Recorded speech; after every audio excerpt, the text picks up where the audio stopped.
Check it out, everyone. Check it out.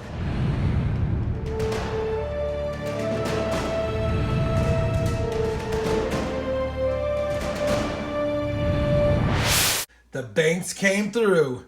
I got a box of halves from 2 different Wells Fargo banks. I guess the first things first, we'll choose this one to start. So trying to decide what the best way to do it. I've seen everyone just rip the top off.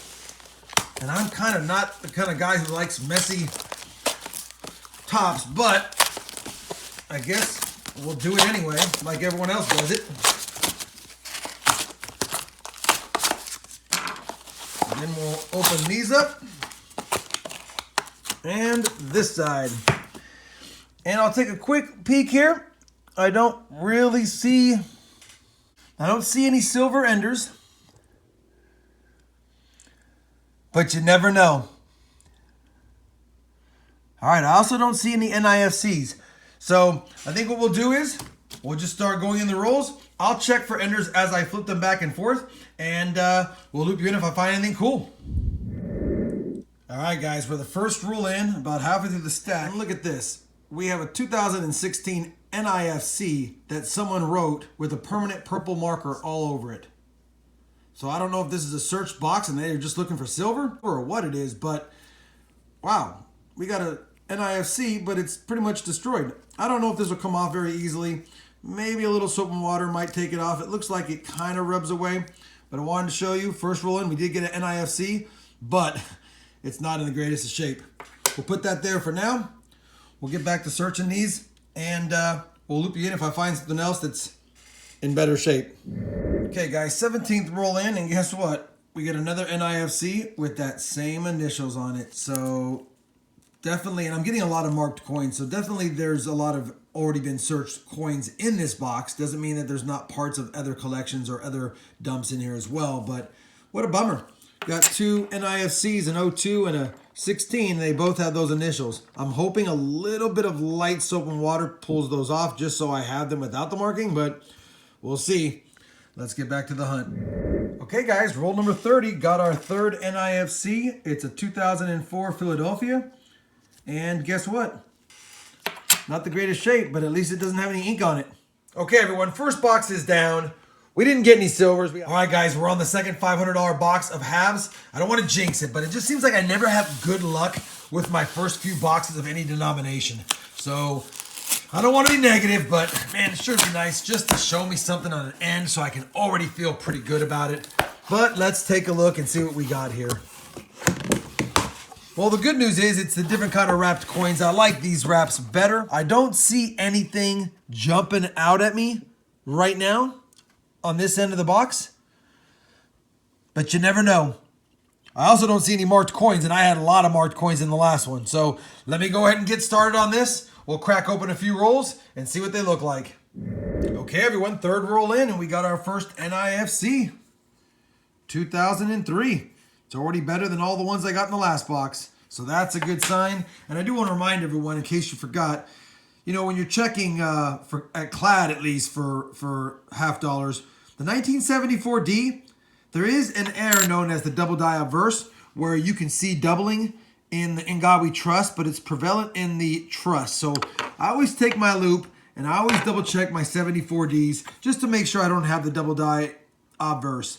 It doesn't look like it with the naked eye. I'll be checking it anyway, but I always check the 74Ds. All right, guys, 10 rolls in. Figured I'd bring in on this one just because someone decided to put a hole in it. And I don't know if they decided to put a different hole in it at first and didn't like the way that they chose it. But either way, kind of an odd one. Pull it out as a variety coin. Let's get back to the hunt. All right, guys. It's better late than never. We're halfway through the box, the second box. And we got a really good candidate here. Looks like it's probably 40% silver. Let's take a look together.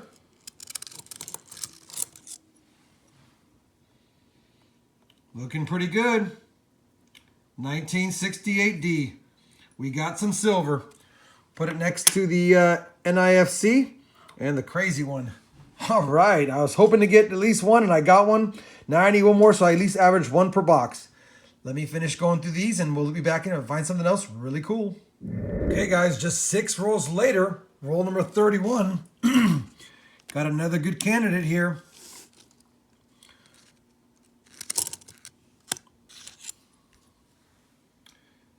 Looking pretty promising. 1968 again and a 68D again. So that's 2 silvers, 2 40%ers at least. Let's get back to the hunt. Maybe we're finding a little corner of the box that might have some silvers in it. All right, we're on the last roll, and I figured why not just open it live with you guys, see if we get a little last roll love. Let me get the camera set up and we'll take a look at what we got.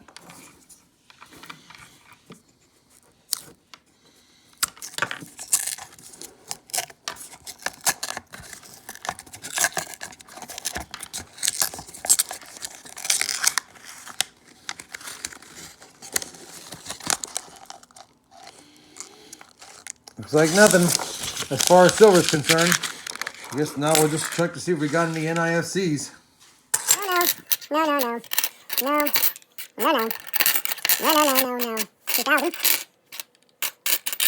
Nope. Okay, guys. $1,000 and half dollars hunted. 100 rolls. Here's what we actually are keeping. Keeping these two. I'm keeping this bicentennial because it appears to be clipped possibly. Not quite sure. It's just odd. I'm holding on to it. Keeping this one because it's got a hole drilled in it. I thought that was kind of cool. We did end up with 4 NIFCs. 2 are just absolutely destroyed. Got an 02 with some ink on it and a 16 with some ink on it.